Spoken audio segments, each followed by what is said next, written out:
First of all, I saw your videos on YouTube where you talked about the importance of yoga and the difference between yoga and meditation. So, my first question for a man that wants to start this practice, what is yoga? So I think there's a misconception of yoga as being just postures, just these odd physical exercises with inversions and all this odd stretching and so on, headstands. These are the kinds of things, the pretzel poses. People thinking that it's only flexible people that do Yeah. yoga.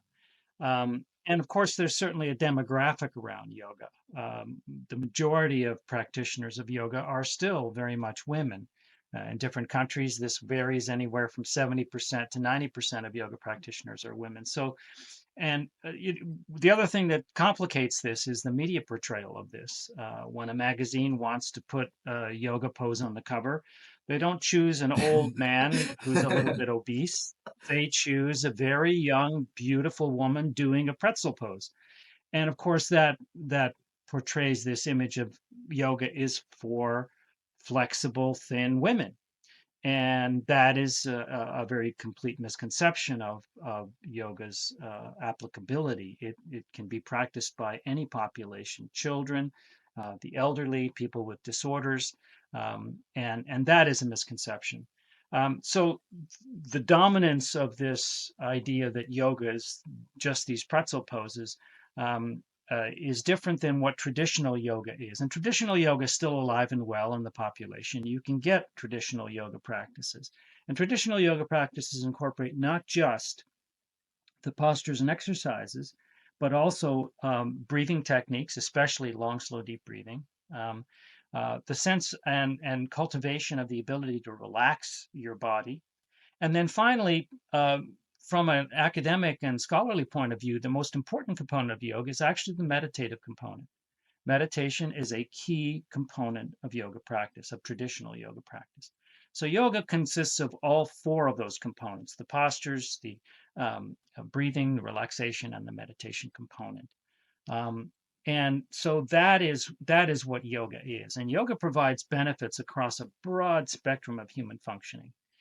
So, on the physical level, you're improving things like flexibility, muscular strength, balance, coordination, respiratory function. You're improving on more psychological levels. You're improving skills such as resilience to stress, tolerance to stress, emotional regulation. And then on a deeper level, you're starting to improve mind body awareness, also known as mindfulness. And then finally, over the longer term, you actually start to experience these deeper tranquil states. And that starts to touch into the whole field of what yoga was historically, which was really a spiritual practice, a technology to develop these higher levels of spiritual states. So that's beautiful. You said yoga is superior to meditation. In what ways and how does one go about it? So, yoga being a multi component practice and also a quote unquote mind body practice adds the incorporation of the body. And what most people don't understand, and is even sort of lost in modern medicine, is the very important connection between mind body. What goes on in the mind is reflected directly in the body. What you do with the body has direct and immediate impacts on mental, emotional functioning. And so, doing just a cognitive practice, just a mind practice of meditation, of course, is useful. There's a lot of research that shows the huge benefits of meditation practice. But without adding the body to it, you miss something. And moving the body, getting it flexible, getting your breath going, learning how to physically relax your body actually facilitates meditation, and also adds a lot of these physical benefits that you cannot get as deeply just with meditation practice. You're not going to become more flexible by just doing meditation. So, the physical benefits through the mind body connection facilitate more deeply the meditative practice and give you an overall, I believe, greater benefit than if you practice meditation alone. You say that yoga helps with chronic stress. I want to ask you, what does the new research prove on the effect of yoga on psychology and well-being? So I think that if you were to ask me what is the most important immediate impact of yoga practices, it is in its benefits on managing chronic stress. And that's not insignificant because at this point in history, we have a worldwide epidemic of chronic Mm, stress that's unmanaged. And chronic stress is very well known to have negative impacts on virtually every function within the body and the brain, including psychological functioning. It's known to kill brain cells, for example. Chronic stress has huge impacts. It's the major risk factor for most mental health conditions. It's a contributing factor in most physical conditions.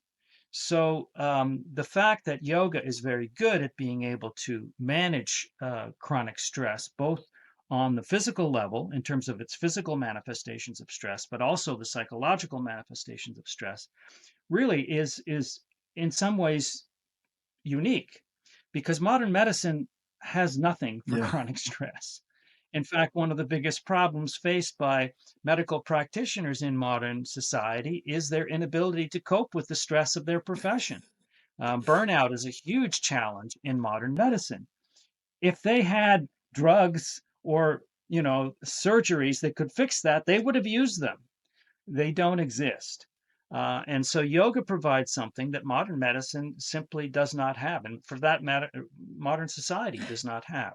And this ability to manage stress is really a key factor, and it leads to other positive There's benefits. something that you said in an interview that was really that touched me. You said most modern medicine is dealing with an avalanche of the effects, and they deal with it with a pill. But yoga deals with the cause, right? That's correct. I mean, the greatest challenge in modern medicine is the worldwide epidemic of so-called non-communicable chronic diseases. These are lifestyle-related diseases. The causes of these diseases are due to lifestyle behaviors. The big ones include low levels of physical activity, poor dietary choices, eating a lot of fat foods, eating a lot of refined foods, a lot of sugar, and then dysfunctional health behaviors like cigarette smoking, excessive alcohol consumption. And then tied to that is the epidemic in chronic stress. And modern medicine is really an acute care system. It's focused on treating symptoms. It's very good at treating symptoms, but it does so largely through pharmaceuticals, surgeries, and so on and so forth. It has its strengths, but when it comes to lifestyle, in order to really address an epidemic of lifestyle disease, the solution really is to treat the underlying cause, which is these aberrant lifestyle behaviors. Modern medicine's not really good at changing lifestyle behavior. Yoga has elements which are excellent in dealing with this. So, yoga has, I believe, strategies that modern medicine simply lacks in terms of dealing with this epidemic of non communicable chronic diseases. What has the research shown on the effect of yoga in dealing with the root causes of health issues? So I think the biggest benefit of yoga is in its prevention. When you practice yoga, there are elements of yoga practice that basically drive you towards positive health behaviors and away from these risk factors for chronic disease. One of the biggest factors is the improvement in mindfulness or mind body awareness. People that practice yoga on a regular basis, especially traditional yoga where meditation is an important component of it, you maintain awareness of your body and your mind. And so you become a more sensitive individual because you're more aware. That awareness is what maintains positive behaviors. So when you eat good food, you feel it. When you eat bad food, you Yeah. also feel it. When you do dysfunctional things like cigarette smoking or excessive alcohol consumption, you feel it. And that awareness really adjusts behavior, not from the top down where the doctor says, you should do this healthy behavior, you should do that healthy behavior. That's top down. And then if you don't do this behavior, you're going to get sick or you're going to die. That's guilt and fear trying to change behavior, which does not work very well. But if you change sensitivity, people's reward mechanisms now are at play. Now they can no longer tolerate the negative behaviors because they feel so bad, and they gravitate towards the positive behaviors because they are now more sensitive to the positive benefits. So you're engaging your natural reward mechanisms in the brain to foster positive lifestyle change. That's why yoga has benefits towards really addressing the underlying causes of these lifestyle chronic diseases. It's the first time that I hear someone put it that way, on the importance of awareness and how it makes you naturally gravitate towards the more positive lifestyle and habits. And wow, that's so interesting. I want to ask you, yoga is a practice. I've heard a lot of yoga teachers talk about chakras. If it's something you don't want to get into, we don't have to get into it. We can move to the next question. But I would love, if you're open to it, to explore that realm. If not, we can jump to another question. So there's a whole history and textual basis of so-called energy characteristics of yoga, subtle energy characteristics. In the field of integrative medicine, this has been called energy medicine. And so there are elements in the history of yoga that talk about these subtle energy aspects of yoga. The chakras are energy centers throughout the body, the flow of prana, or this subtle energy through the body that you bring in through the breath, the fact that the body may have an aura, um, uh, the whole idea of Kundalini, raising yoga energy up the spine. Now, these aspects may all be in play, but the problem in modern science is that I don't believe we really have the tools to measure any of these. So it at this point in time, it's difficult to really say how much they are involved or if they are involved from a scientific perspective. It may well be that someday we may have the tools to measure these things, and then we can start talking about them. But my concern as a scientist in the real world is that the biggest pressing issue in modern science of yoga is really bringing it to the public to solve this epidemic of chronic disease.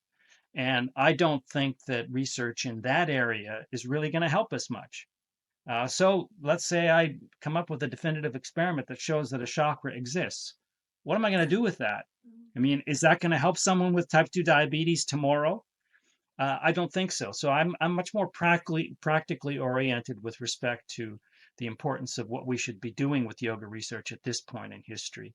The other thing is, I don't think that modern society is open to a paradigm shift at this point in time, in which people or scientists are in a mindset that they could accept the existence of those kinds of subtle energies, even if you had a definitive experiment. So I think this is something that really needs to be left for the future.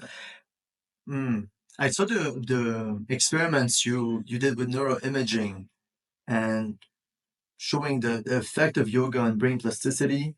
So I want to ask you, how much of an impact does it have? So I have not done any neuroimaging imaging experiments, but a lot of my colleagues Yeah. have. And what this research is telling us is that, like every behavior, like every practice, the brain changes. It changes its activity, it changes its structure, and it changes its biochemistry. The networks change, the relationships between different regions of the brain change. And the same is true with respect to yoga. And the major thing that we see with yoga is this improvement in essentially regions of the brain that are involved in stress and emotion regulation and mind body awareness. Um, when you meditate, you focus your attention. And what you do is you engage the attention networks, which are in the prefrontal cortex, in the frontal lobes, where the executive regions of the brain are. And as you do that over time, you get better at regulating the attention networks. You become more sensitive, you become more aware because you've become more attentive. This is where this increase in sensitivity and attentiveness really happens. And what we now know is that that region of the frontal lobe has inhibitory connections with the so-called limbic system, which is where stress and emotions are expressed. And so that really accounts psychologically and neurophysiologically for the effects we see on stress and emotion regulation. That engaging these attention networks allows us to give us more self control over our stress response and over our emotional reactivity. In fact, we can actually see the neuroplastic changes taking place in structure. What we see is that the amygdala, which is one of the nuclei within the limbic system, actually gets smaller in people who are long-term meditators because they have become less emotionally reactive. So we can actually see in concert with the physical, psychological benefits that we see, those regions of the brain that are accommodating those changes are improving in their activity, connectivity, as well as even structure. To add to your point, I think it's really interesting also how um, yoga and meditation impact on fluid intelligence.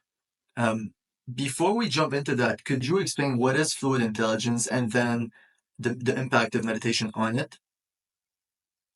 So fluid intelligence is a very high level of cognitive activity. It's what we have that animals don't have. It's the ability to think, to reason, to analyze, to predict, to really do all of the things that really makes us distinctly human. So it's a very high level of cognitive functioning. And the more you engage in control of the attention networks, the more you are able to quiet down this. So there's two things that are happening. You're refining those higher level systems and improving them. The more you use a specific brain region, the more you exercise it, so to speak, the better it becomes. It's like the body. The more you exercise a physical muscle, the better its functioning becomes. So we're exercising the executive regions of the brain when we do these meditative practices. The other thing that's happening is that we're removing an inhibition to those regions, which is stress and emotion. If people are constantly reacting emotionally and dealing with chronic stress, that is impeding their ability to engage these higher level functions. You know that when you are highly emotional, you're much more Mm-hmm. irrational. And so the more you're able to quiet those regions of the brain and bring them under self regulation, the more you're capable of expressing these higher level functions.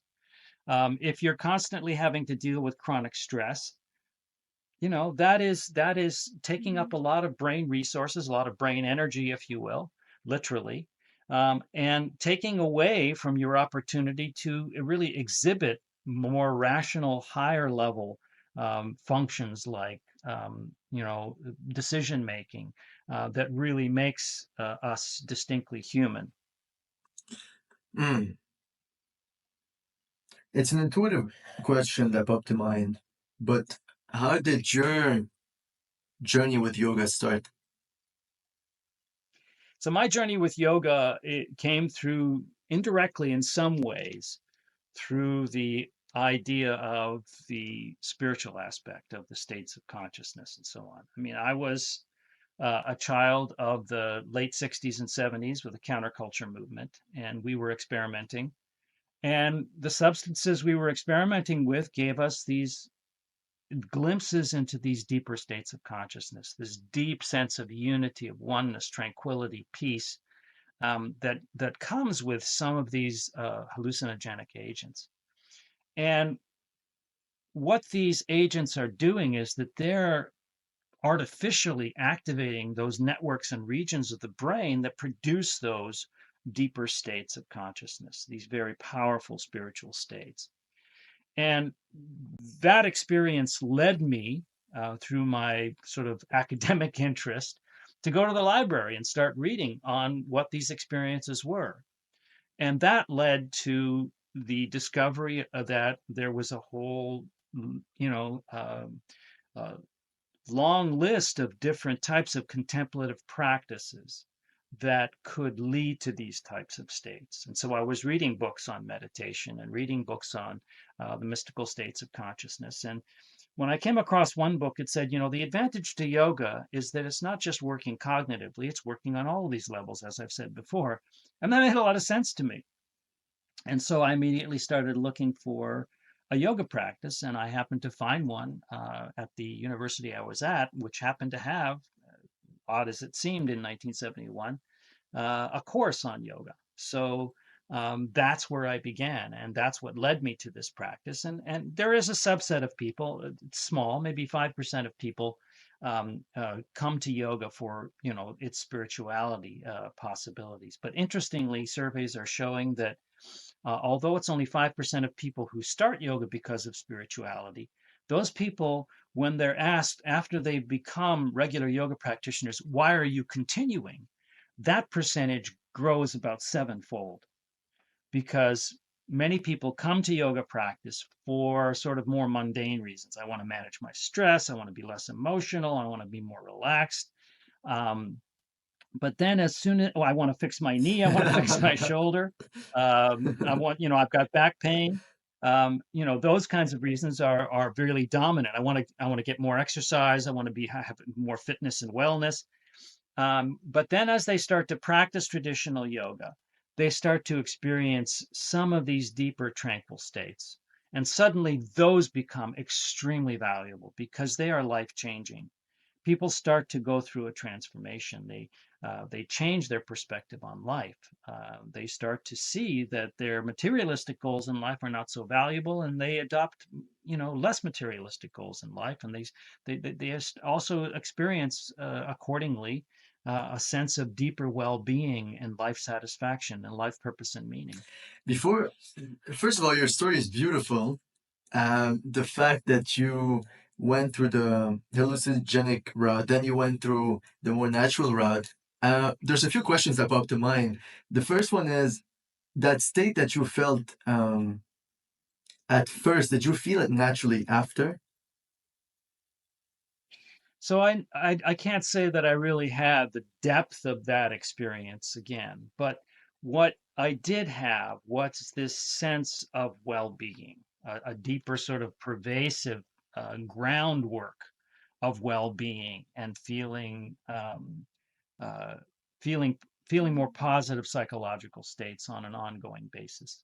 And then when I drifted away from yoga, I started to find that more of the anxiety, the more depression, the more stress started to seep in. Then I had to go back to the yoga practice to go deeper back into that state. So to me, this is a gradation. It's not just like all or none.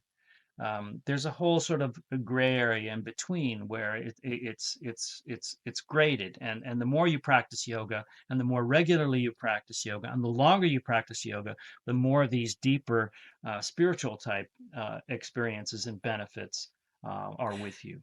So then, like you said, a lot of people, 5% of people come for the physical benefits of yoga. What do you wish, if you could give them a glimpse of what it is like on the spiritual level, uh, yoga after a few weeks, months, years, what happens then?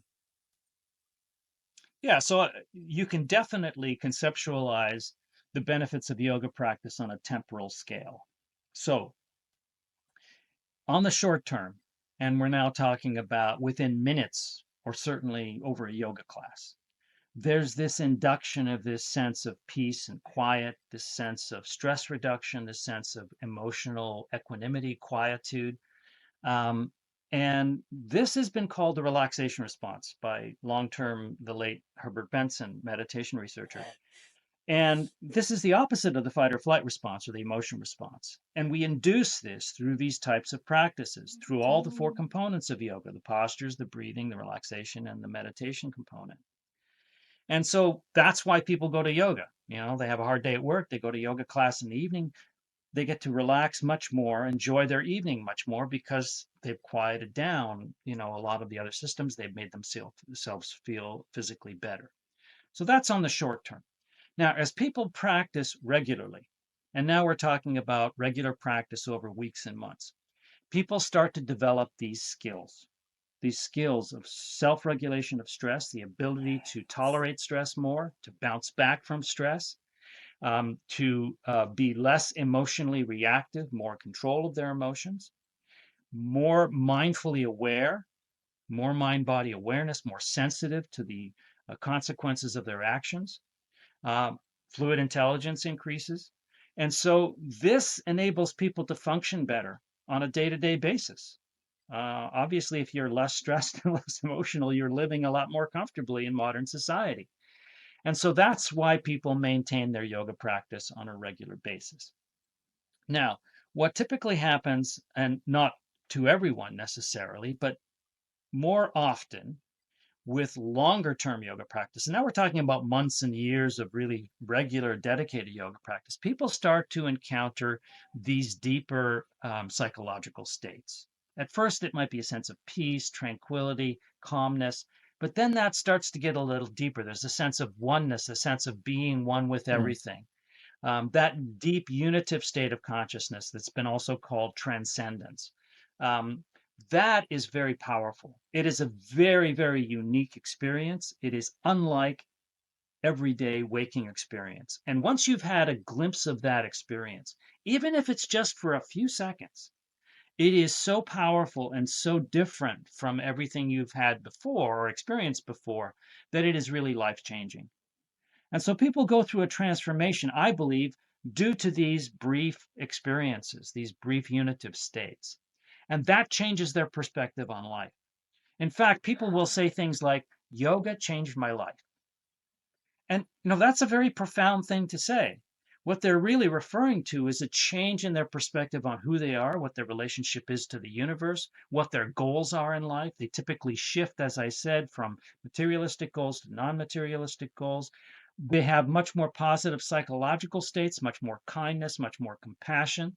And so that is what really is the longer term, quote unquote, and I would put this in a box that I call spirituality. These deeper transformative types of states that really make us better people, and much more satisfied, much more really fulfilled individuals when you start to experience these kinds of changes. The whole evolution is so, first of all, inspiring, and so it gives such an incentive for someone who's just new, who's dealing with stress, to just start, right? Um, it's very interesting to me to also figure out, because you've talked in an interview about the breath of fire, a type of yoga practice or breathing. How does one go about starting yoga? And what's the evolution? What are the levels? How does one start? I think that's a really important question, and it's one that I often address. Um, Yoga has become very popular. In the United States, surveys are showing that the percentage of adults who have practiced yoga within the past year is now 18%. Wow. That is huge.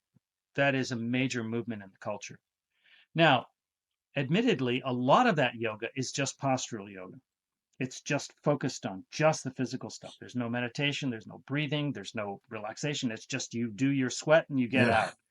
out. It's specifically for wellness and fitness, and sometimes I derogatorily call this butt slimming yoga.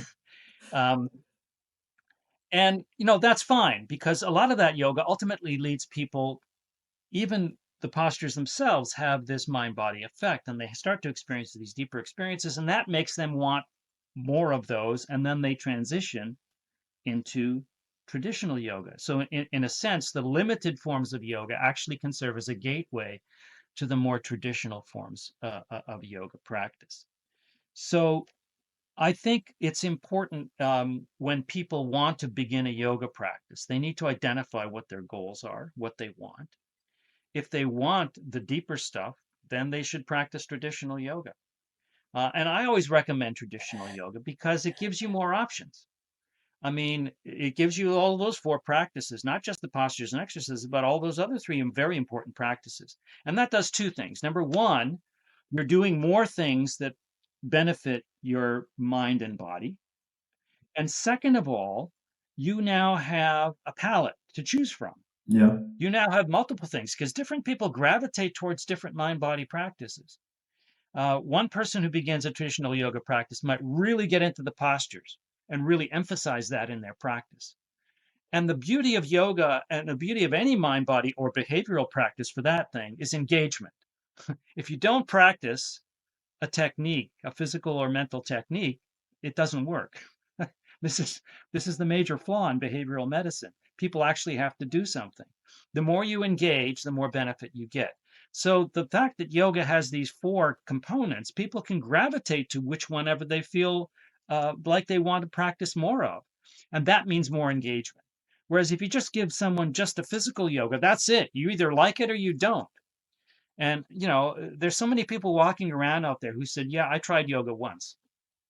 Well, what did you do? What kind of yoga was it?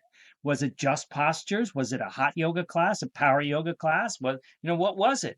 And not only that, but different yoga classes have different experiences. So as a consequence, when I say to people, you should do some shopping before you start engaging in a yoga practice, that's exactly what's necessary. Because yoga has become so proliferative and so varied and so many different styles, you now have to shop. It's like buying a car. You have to shop. You have to go online. You have to determine what you want, and you survey all the different styles and what the different styles do and what they incorporate. And then you actually have to go and test them out. You go to a yoga studio and take 3 classes in a certain style. You go to another yoga studio, take 3 classes in another style. Not only that, but not just in a style, but different teachers will give you a different experience. So, you go through a lot of shopping process and testing process. And then finally, you're going to find a teacher and a style of yoga that just hits the spot. And that means that you are going to engage. And that engagement means that you're going to be committed to it because you experience the positive benefits of it. People will get to this point where they say, Wednesday nights, that's my yoga night. I'm not scheduling anything on Wednesday nights. That if I don't have that yoga once a week, I'm a miserable being. So Wednesday night, that's reserved for yoga and I need it and it's part of my life. That's the kind of engagement that really leads to the long-term benefits. And you don't get that kind of engagement unless you're doing a style of yoga that fits for you. And that fit really has to be determined by your shopping and testing out different styles and teachers. There's a lot of questions that pop to mind. Now, one that I want to ask you is if you could tell me the story of how you came to find the type of yoga that hit the spot for you. Well, for me, the universe was basically speaking to me. I was, in the 1970s, there was something called the Yellow Pages, which most people don't these days. It doesn't exist. I was looking up the Yellow Pages for yoga classes.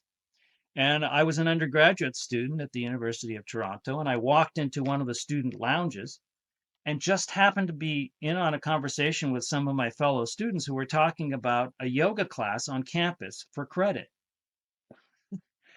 It was just like, I was ready. I was trying to shop for a yoga class, and here was one falling out of the sky that not only was, at the university, but was giving me credit. And so I took that class, and the class itself hit the spot. It was a traditional style of yoga that I still practice, Kundalini Yoga, and I never turned back. And I started practicing, and there was a yoga center, ashram, near the campus, and I went to those classes. I did workshops, and I got to know the people that lived in the community. And then I moved into the ashram in Toronto a few years later, and it's become and stayed my lifestyle. So for me, I was fortunate. The universe guided me to what I needed and wanted at that point in time. That's so beautiful how it just the synchronicities came to be for you to find that style. Um, a lot of people, about a bunch of questions that pop to mind is okay, when now that I've chosen my style of yoga that hits, when do I do it? How do I start living the yogic lifestyle? So many yoga centers have communities. There are some styles of yoga which actually have ashram centers where you can go, and then if you really get into it, you can move into that community and live the lifestyle on a daily basis. That's the beauty of what's so-called a yoga ashram, in which you're living the lifestyle on a day-to-day basis with other people, and you're traveling, so-called, you're traveling the path with other spiritual devotees. Um, but in terms of regular practice, what I often recommend, of course, is to do the physical practices with the guidance of a teacher at the beginning. Yeah. And do that for a month or two so that you know how to do the practices. You know exactly the best things to do, the things to avoid. You're doing the practices properly. And then, if you want to, you can practice on your own. If you have the self-discipline to practice on your own, you can, there are now many, many resources. I mean, you can take an online yoga class, you can get a DVD, you can get a book, and you can practice the yoga practices from those resources on your own. And a lot of people do that. Um, uh, they don't have to travel to a yoga studio at such and such a time of day. Yeah. If it's raining or snowing, they can stay at home and do the practices. And so, if you have the self-discipline and the interest to practice on your own, that's possible to do. But I always recommend that it's best to learn the yoga with a teacher in person at the beginning. And a lot of yoga studios will have so-called beginners yoga programs. It'll be a sequence of 8 weeks in which they cover all of the ground and really train you in all of the practices so that you're doing them appropriately and understand how to do the yoga. So that's what I usually recommend. Can you talked about living in the ashram and living the spiritual and yogic life with other spiritual devotees. Can you guide us through what a day in the life would look like back then? So, in those days, and some ashrams still, there is a daily practice. I mean, our daily practice in the ashram was to wake up at 3:30 in the morning, take a cold shower, and then we would do an hour of Kundalini Yoga practices, the physical practices, postures, exercises, breathing, the deep relaxation, and then an hour of mantra meditation practice, which was part of the lifestyle we practiced. And then many of us were also Sikhs that were living this particular lifestyle. And so then we had a Sikh service that incorporated specific chanting and meditation practices. And that was a daily practice. And then many of us were also teachers. We would teach yoga as well. That was our mission. And a lot of people who get deeply into yoga and have these deeper experiences, the one thing that's almost very sort of positive is that these people then want to give back. They say, I've had this experience and this benefits of yoga in my life. I need to share it. And so they elect to become a teacher and start to teach the practices. So that's another level at which people go into, not just practicing, but then becoming a teacher. You said you practice Kundalini Yoga. It really interests me because I don't know what that is. So it's a style like many other yoga styles. There are some unique characteristics to this particular style, as there are unique characteristics to every yoga school or tradition. Some of the unique characteristics of Kundalini Yoga are is that it can be a very vigorous and intensive practice, but it is also adaptable to any population. We often combine in each practice session not only the posture, but also breathing and mental focus, meditation, and even mantra chanting. There's a lot of mantras that we use, a lot of very specific meditation practices that are incorporating physical postures, physical hand mudras, specific mental focus, and specific mantras. So it's a very broad wealth of different types of practices. Many of the postures that we do are postures that you will find in other yoga studios, but we have many practices and exercises that you will not find in any other yoga styles. So it has its unique characteristics. It's a very devotional style of yoga. The real focus of Kundalini Yoga practice is for upliftment, for personal development, for spiritual growth. That's the real emphasis of that of our style of yoga. And so those are some of the general characteristics that distinguish us from some of the other traditional hatha yoga styles, if you will. Okay. Um, what does Yogi Bavi mean to you? And correct me if I'm telling the name wrong. Oh, so that's Yogi Bhajan. Yes, he Bhajan. came to the West in 1968 and began teaching. And we had then ashrams, and it was all from his teaching of bringing Kundalini Yoga to the West. And it is now a style of yoga which is uh, popular in the United States. It is also now very popular in Europe and in South America. Popularity is growing very strongly in China and some other regions of the world as well. And what did he mean to you, and what was the impact he had on your life particularly? Well, I mean, he was a teacher, and I did have a personal relationship with him. I had counseling sessions with him on many occasions when I was facing spiritual and life decisions, and found him to be very intuitive and very much a spiritual guide. That's But amazing. many people have not had a relationship with him, and of course, that's not necessary in order to continue to be a Kundalini Yoga practitioner and even a Kundalini Yoga teacher. That's amazing. As a final question, I always like to finish off with something fun. So I want to ask you, what's your favorite spiritual quote? Experiencing the oneness of the universe all at once, that mystical state of consciousness, is the ultimate goal of spiritual practice. Mm, that's amazing. That's a new quote to add to the to the list of quotes. um, Dr. Satvir, it's been a pleasure. You've enlightened me on a lot of things about yoga that I didn't know, and made me aware of the importance of having the multitude of not just one facet with meditation, but also the facets that come with yoga. I want to leave. Um, I would have the pleasure to leave you the space to promote anything you're excited about. Yeah, Yeah. so the one area of my research that's been going on for 20 years, most of my research has been focused on clinical trials of yoga, specifically for chronic diseases. And so we are now in the process of releasing the second edition of a textbook, medical textbook called The Principles and Practice of Yoga in Healthcare.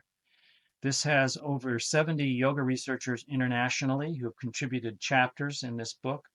All of the chapters focus on different disorders and provide the research evidence for those disorders. So it really is a textbook which is the face of yoga to modern medicine. It's providing the research evidence that supports the value of yoga for many different types of conditions. And that is something that is coming out by the end of the year. And another book that's coming out in a similar time frame is a related book called The Principles and Practice of Yoga for Children and Adolescents. And this really focuses on the research that's been done by a number of yoga researchers on the benefits of yoga for children and adolescents. And of course, that's a big problem because children and adolescents are facing a huge mental health burden in modern society. It's not just the adults who are facing this epidemic and chronic stress. We have an enormous burden of mental health in our children and adolescents. So this book also sort of is targeted towards those individuals who work with children and adolescents, providing the evidence and support for the use of yoga for that population. All right. I'm going to add all the links below so people that are interested can go and click. And other than that, it's been a pleasure. Thank you so much for your time. Thanks very much for the invitation. It was a pleasure. All right. Ciao, ciao. Bye. Bye bye. Bye bye. What up, fam? So, what a beautiful episode on yoga with Dr. Sat Bir. He's a Harvard scientist, and he's really enlightened me on the different layers and benefits of yoga, more than just meditation. How he says that yoga is superior, that meditation is such an interesting point. I want you guys to know that there's a Patreon to support us, because we want to do more in-person conversations, and in order to do that we need to get funds. So you can help us in a small or big way. Small way is just $5, big way is just $20. Whatever you can help with, it would mean the world. I put a lot of effort to make these conversations extremely valuable and to make it also entertaining for you guys. And I have an objective this year, to make this a #1 spiritual development podcast in the world. and you could help in making that dream a reality by helping us by clicking the link below, the first link below, and helping us on Patreon. So, yeah, I'm so grateful for you tuning in every single week and showing us your appreciation and committing to your spiritual journey and to accessing deeper and deeper states of consciousness and happiness and bliss. So, yeah, thank you so much and ciao.